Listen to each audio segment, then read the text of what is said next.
Podcasting es el acto de distribuir los podcasts o archivos de audio en Internet. Es el proceso de crear una grabación de audio y hacerla disponible en formato digital. Procrastinar.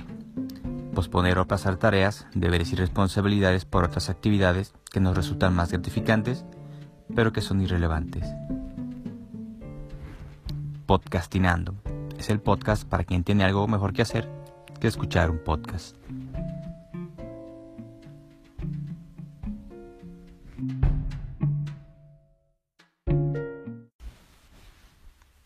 Episodio 4. Capitalismo, enajenación de trabajo y el odio a los lunes.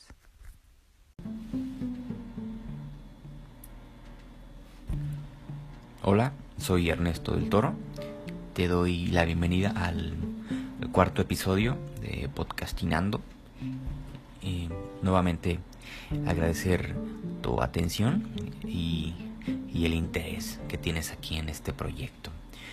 Y mira, para empezar el tema de hoy, te quiero comentar algo acerca de un documental que se llama Mickey Mouse va a Haití, de 1996, en donde en una parte del documental están con las personas que trabajan en una fábrica de artículos o de ropa, ¿no?, para Disney, en donde les preguntan cuánto ganan por día y las personas comentan que les pagan 36 goods, es como la moneda que utilizan ahí en Haití, y les pagan 36 goods al día, ¿no? Y el documentalista lleva una camisa de las que ellos fabrican ahí, de las que cosen ahí, y les comenta que esa camisa que ellos se fabrican cuesta 390 goods, ¿no? Y entonces es muy impresionante ver la reacción de la gente, porque es como de sorpresa y enojo y tristeza, porque dista mucho, ¿no? El costo, lo que ellos les pagan por hacer una camisa, que allá en Estados Unidos cuesta muchísimo más, ¿no? Digo, no les dan el monto en dólares, sino en su moneda, para que se den una idea de la distancia, ¿no?, de la brecha que hay. Y entonces eso es el tema que te quiero platicar hoy, que Marx lo definía como la enajenación. No sé si te suena el concepto. Es la enajenación del trabajo, ¿no? Y es una cuestión más o menos así, ¿no? El proletariado vende su fuerza de trabajo para crear productos y servicios a cambio de un pago.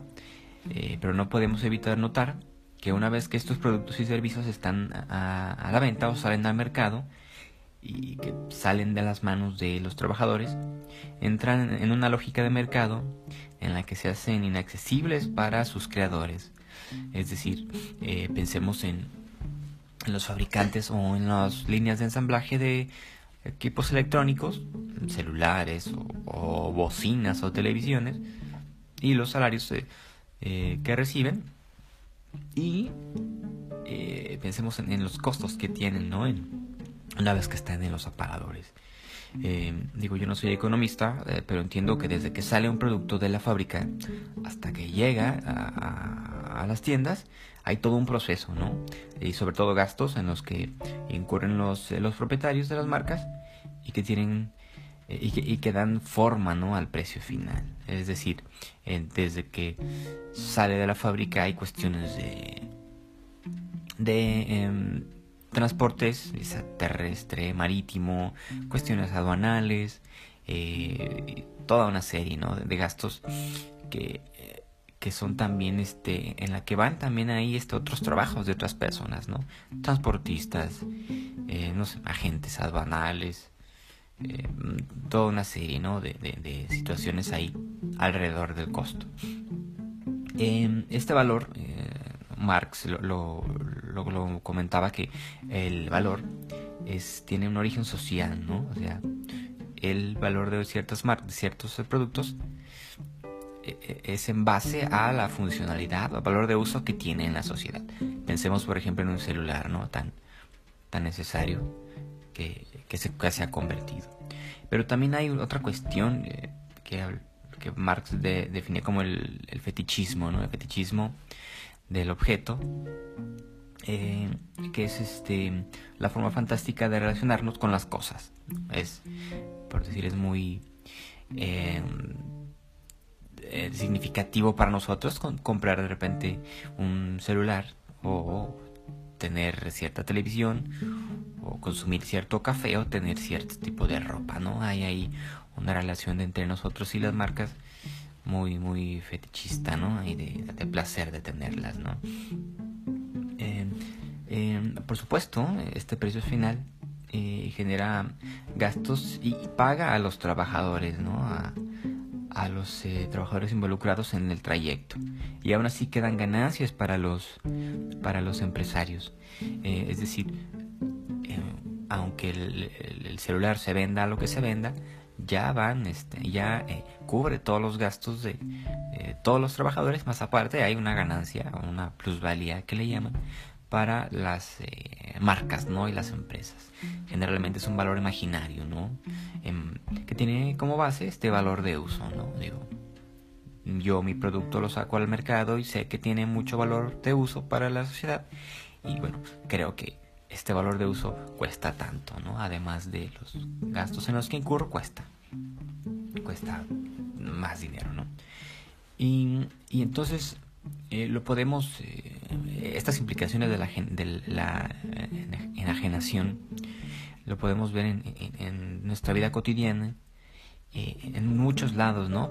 Por ejemplo, piensa en las personas que trabajan de aseo en los hoteles, o no sé, o en condominios de gente de dinero, cómo estas personas arreglan y reparan y ordenan habitaciones de hotel que es muy complicado, o que casi imposible que paguen ellos una noche ahí, ¿no? Por los costos tan excesivos que hay, ¿no? Digo, es un mundo ajeno a ellos, aunque están tendiendo camas y barriendo y reparando cosas. No es un lugar en el que ellos puedan habitar, ¿no? Solo lo trabajan. Lo mismo para estos fraccionamientos, ¿no? Amurallados de la burguesía, ¿no? De gente de mucho dinero. Que lo que ves ahí siempre es gente humilde trabajando, ¿no? Gente sencilla, de estratos sociales, más, por decirlo de alguna manera, bajos a los que están, de los propietarios. Y ahí están, ¿no? Dándole vida a esos lugares, pero no son de ellos, ¿no? Y ahí está, ¿no? Un ejemplo más de enajenación. Y creo que lo hemos pasado tú y yo en alguna situación a lo largo de nuestra vida.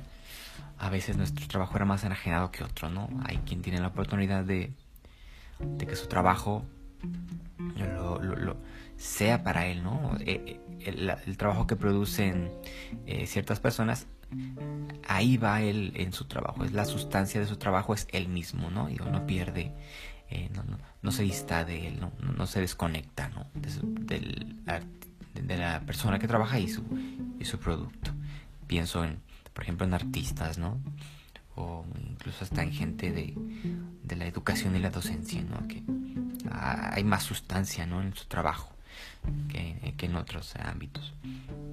Otro ejemplo también muy dramático en cuanto a la enajenación es lo tomo de un reportaje del Washington Post del año pasado, que se titulaba el problema migratorio es un problema del café, y en el que, bueno, hacían entrevistas ahí a algunos campesinos, gentes que trabajaban, ¿no? En los granos de café, y comentaban que en el 2015 un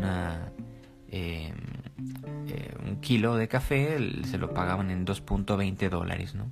Y para el 2015 había bajado a 0.86 centavos por kilo, ¿no? Y entonces la situación de estas personas se fue agravando hasta el punto de tener que migrar, ¿no?, a otro país. Lo vemos aquí nosotros con nuestros campesinos en México, que bueno, de repente ante la falta de oportunidades de su trabajo en el campo, bueno, tienen que emigrar a la ciudad. Y es lo mismo, ¿no?, con los campesinos, sobre todo de Honduras. Reportajes de Honduras, en el que, bueno, estas marcas, creo que mencionan a Starbucks lo menciona como uno de los beneficiarios o consumidores de estos granos de café de Honduras, ¿no? Pero bueno, los precios internacionales caen y esta gente pues pierde también de repente su modo de vida, ¿no? Y lo que vemos ahí, esta enajenación de su trabajo en el campo para los granos de café, que finalmente terminan en siendo vendidos a precios altos en establecimientos, ¿no?, de las ciudades, ¿no? Cuando hay un campesino yendo a tomar café al Starbucks, ¿no? Sí, hay cafés más ricos que ellos tienen, ¿no? Pero es esto, ¿no?, una enajenación. Y obviamente, bueno, los empleos y trabajos que tenemos las personas obedecen también a ciertas condiciones personales y de contexto, ¿no? Digo, la gente que nació y creció en el campo, bueno, puede que trabaje en el campo, es muy probable, ¿no? A diferencia de alguien que trabaje en la ciudad o que sea que tengas una tradición de familiar de trabajar en cierto lugar. Bueno, ahí hay, ¿no? Hay toda una cuestión también de contexto en cuanto a dónde trabajas. Y bueno, entonces, además de la enajenación de los productos, también hay una enajenación de tu cuerpo, ¿no? De ti contigo mismo. Es decir, trabajas en un establecimiento, una oficina o lo donde sea, y toda tu fuerza física y tu capacidad intelectual está abocada en trabajar para otra persona, ¿no? Hay alguien que te está pagando por ese trabajo físico y hasta mental, ¿no? Pero está controlado, digo, no puedes dormirte, ¿no? Es muy obvio, pero bueno, no puedes dormir en horas de trabajo porque, bueno, estás trabajando, ¿no? Tu cuerpo no te pertenece en cierta manera. Lo mismo, hay lugares o almacenes en los que no puedes estar yendo al baño, ¿no? En cuestiones tan esenciales, necesidades biológicas están controladas y reguladas por agentes externos, ¿no? Ni hablar de una enfermedad en la que pues también, ¿no?, tienes que ahí comprobar que estabas de verdad enfermo, porque bueno, ahí sí no, pues no se te cree tan fácil, ¿no? Y es eso, ¿no? Digo, la enajenación de productos y servicios, que es una constante y está presente en nuestra vida. A lo mejor de repente no nos ponemos a pensarlo porque, bueno, en ese sistema capitalista es obvio que así son las cosas, pero tiene implicaciones muy directas, ¿no?, en nuestra vida. Otra cosa también muy interesante, bueno, que avanzando un poquito en el tema, es cómo el descanso, en nuestros días de descanso, que también son de repente regulados por cuestiones de mercado fuera de nosotros, ¿no? Es decir, generalmente se entiende o se bromea incluso hasta con ello, que uno de los días de la semana se sienten de manera diferente en cuestiones laborales, ¿no? Es decir, el viernes, ¿no? Hay esta cuestión de que, bueno, gracias a Dios es viernes y ya es viernes, como una especie de liberación, ¿no? De ciertas obligaciones. Entiendo que hay gente que trabaja pues todos los fines de semana, que no aplica con ellos, pero es como que este ambiente social de que es viernes, ¿no? Lo mismo con los lunes, ¿no? Una vez que se va a regresar a trabajar, bueno, odio los lunes y cosas relativas a los lunes y a su desagrado, ¿no? Lo que me hacía pensar también en en cómo es que se configuró esta cuestión de los fines de semana para descansar, ¿no? Entiendo que pues los niños y los jóvenes no van a la escuela. Y bueno, ahí también ya hay un ambiente más de descanso, ¿no? Pero regresar a trabajar el lunes es como que complicado. Y entonces hay una... siguiendo esta idea de dónde surge esto de los lunes y el descanso, hay un estudio de un maestro que se llama Diego Pulido Esteva, y publicó este estudio que se llama Historia del Descanso, Historia del Descanso Dominical en México, 1880-1913, en el que él hace una crónica de todos los procesos políticos y religiosos que tuvo que pasar el domingo para que fuera el día de descanso, porque antes de 1913, y con los aún remanentes de la revolución, había ahí toda una especie de pugna, ¿no? También entre los hacendados y los comerciantes con sus trabajadores, porque bueno, relata este estudio que los jefes o los dueños eran los que trabajaban los domingos y descansaban los domingos, y los empleados pues continuaban trabajando, ¿no? Y entonces esta lucha social por igualdad por las igualdades apelaba a que también los empleados descansaran los domingos, ¿no? Y también la parte religiosa también tenía ahí sus argumentos del por qué estaban de acuerdo con el descanso de los domingos, porque bueno, entendemos que bíblicamente pues, Dios descansó el séptimo día, pues después de haber hecho el mundo, ¿no? Y los religiosos comentaban que trabajar los domingos alejaba a los obreros de los sacramentos, ¿no? Además del argumento de los socialistas, de que no solo el gobierno, los trabajadores del gobierno y los dueños tienen que descansar, sino también los empleados, ¿no? Lo denominaban como un derecho al descanso. Y entonces la idea se propagó, se empieza a propagar, y algunos sindicatos mineros y obreros empezaron también a presionar, a hacer presión política, ¿no? Para que se instaurara este descanso como obligatorio, ¿no? Finalmente se promulga esta ley en 1913, pero como es nuestro México lindo y querido, empezó a haber situaciones extrañas, ¿no? Había comerciantes que cerraban entonces los domingos, pero gente del comercio informal empezaba a hacer sus ventas, ¿no? O los negocios familiares también continuaban trabajando, porque bueno, no tenía empleados, sino era la familia, ¿no?, la que estaba trabajando. Se cerraron también las pulquerías, porque bueno, nadie iba a trabajar, y entonces la gente que quería descansar tomando un pulque pues ya no podía, ¿no? Entonces había como que esta idea de que el descanso era una cuestión moralizadora de la sociedad, ¿no? Vas a descansar, pero bueno, no tomes. Vas a descansar bajo nuestras condiciones, ¿no? Y entonces también hay una cuestión de policías que aplicaban multas a quienes violaban esta ley del descanso dominical, y bueno, que siguieron con las complicaciones, hasta que bueno, se empiezan a dar ciertos permisos, ¿no? Para que hubiera gente que sí pudiera trabajar los domingos, pero que se les pagara más a los empleados que trabajaran, y así bueno, tener esta prima dominical, ¿no? Que bueno, aún creo que todavía la tenemos en vigor en nuestros empleos, ¿no?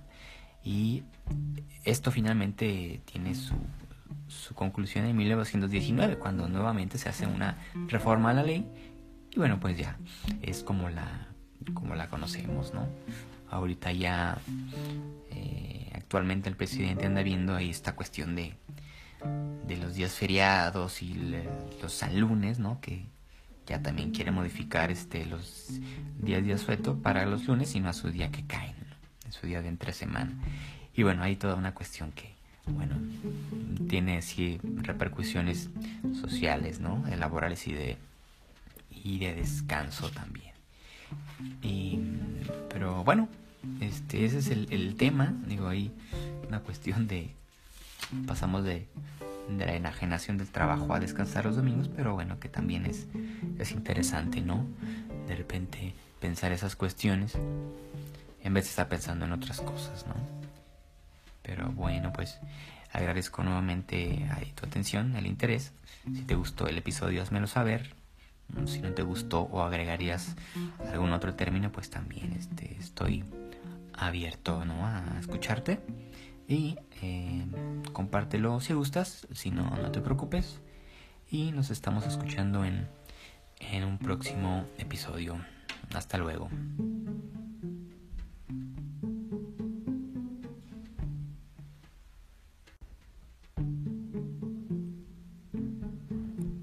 Este episodio llegó a su final, y tú y yo ya podemos continuar con nuestras obligaciones. Espero que me prestes tu atención en el próximo episodio. Y si tus obligaciones son muy agobiantes, te invito a ingresar a enestodeltodo.wordpress.com y que leas alguno de los ensayos que ahí publico. Hasta luego.